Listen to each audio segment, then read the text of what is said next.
The candidates who have not even arrived yet will feel the added pressure and the burden of not only satisfying some of their disgruntled supporters, but even their donors. A lot of money hangs on this, a lot of money that's been held up because of this, waiting for this to see what happens and whether any of these candidates can break out of the pack once and for all.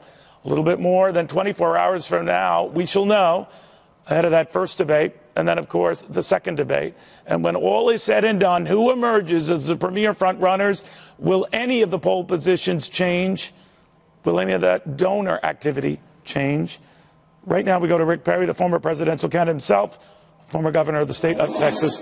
You know this process well, Governor. It can be very unforgiving. It can be very relentless. And then it's on to the next debate. It's on to the next donor clash, if you will. And a lot of those donors, we're told, are sitting on their money. They're holding tight. They want to see how their candidates do or how other candidates with whom they've not aligned might do. Who do you think has momentum?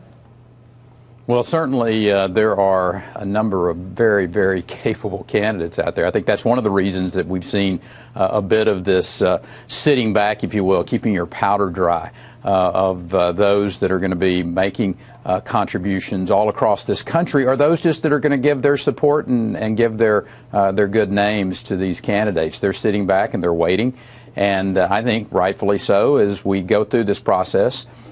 There's not a rush in the sense of we've got to get this done right now. We're getting closer. I think we're less than 100 days until it kicks off in Iowa, but I don't perceive the pressure from the moderator there tomorrow. You sound pretty cool and calm that you're ready to do But this. you know, Governor, I was thinking that one thing, depending on the debate or who was hosting it, but one thing is very clear.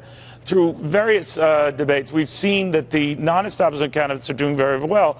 And established candidates with established track records, such as yourself, such as Governor Scott Walker, this fine state of Wisconsin, they don't seem to be rewarded. Say what you will of people who like you or didn't like you or like Scott Walker, didn't like Scott Walker.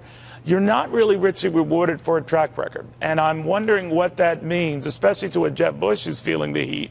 Say what you will of him, a successful track record, his 8 years of Florida governor, but that it comes down to whether he has the energy or the enthusiasm or the pizzazz. You've heard it all before. It's weird because it's been dragging on a while, hasn't it?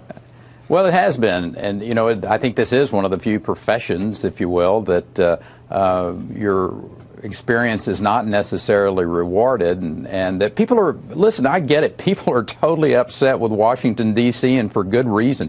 You got a president of the United States that I don't think he necessarily believes in the Constitution when it comes to working with the legislative branch and having a check and balance system. You got him, look at what's happening with Gitmo and with the process that's going on there, where he just vetoes something and says, you know, I'm going to go off on my own. So people are really upset with Washington, and they make that, I think, extension to that's just government.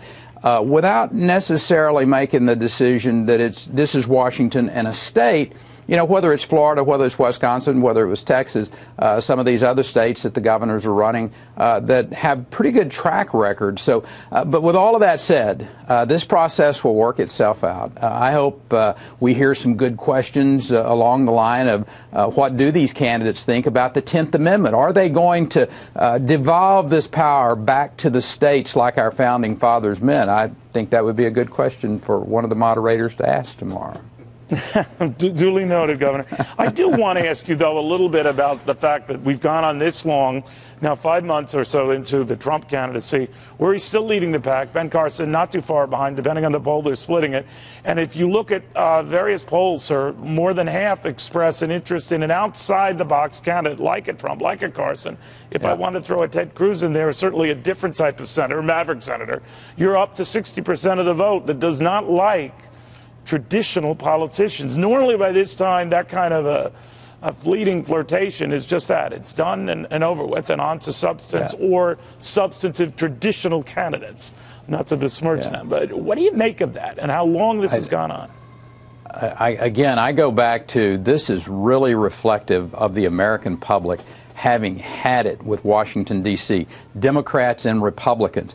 And I lay a lot of the blame at the foot of the President of the United States, who must believe that this gridlock is good for him and good for his political party. It's certainly not good for America. I don't think it's good for the world. We see a lot of decisions being pushed off or not made.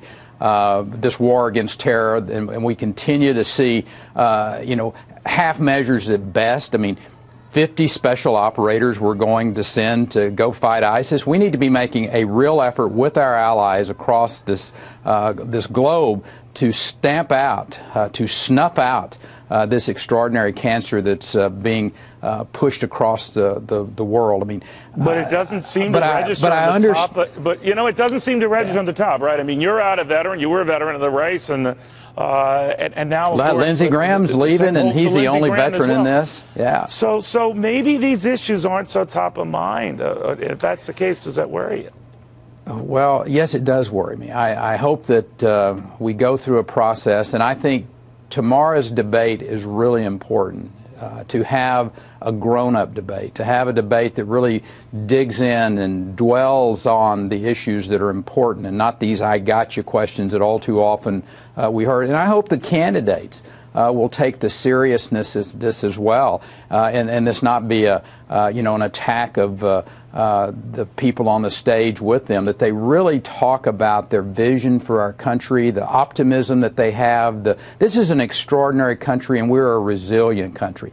Listen, we made it through 4 years of Jimmy Carter. I think we'll make it through the 8 years of Barack Obama, but it's going to take some very focused, disciplined leadership that has a vision that captures the spirit and the will of the American people. And one of these candidates, my prayer is that they'll grab that, they'll take it, and we'll have the best years of our lives ahead of us. We should be aware as well of the noise, certainly at the corner wall of Broadway. We had a big sell-off today. A lot of that seems to be based on the information the economy is pretty good, and that the Federal Reserve now is going to hike interest rates. If we could take a peek at what happened today.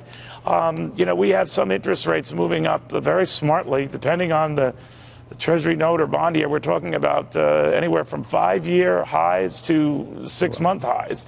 But they're highs, and a lot of people seem to be sensing the Federal Reserve is going to raise interest rates. Seeing as you were a critic of the Federal Reserve, and many of your colleagues were at the time and are, would you embrace that? Would you think it's a good idea for them to say, yeah, go ahead, raise your interest rates? It's the best thing you could do right now. Well, I don't know. I mean, the fact is that, if the economy is doing that much better, then that's certainly a indicator. But, I don't feel it out there. I don't think the average American person feels that this economy is doing that much better. We've got a record number of people out of the workforce. So, at this particular point in time, I get it about what the Federal Reserve's role is to kind of put the foot on the gas or the foot on the brake regarding what's going on in the economy. But right. I don't know whether it's me or whether it's just, and in the state of Texas, the economy is doing about as good as anywhere in the country. But I'm not sure it's time for us to be raising our interest rates.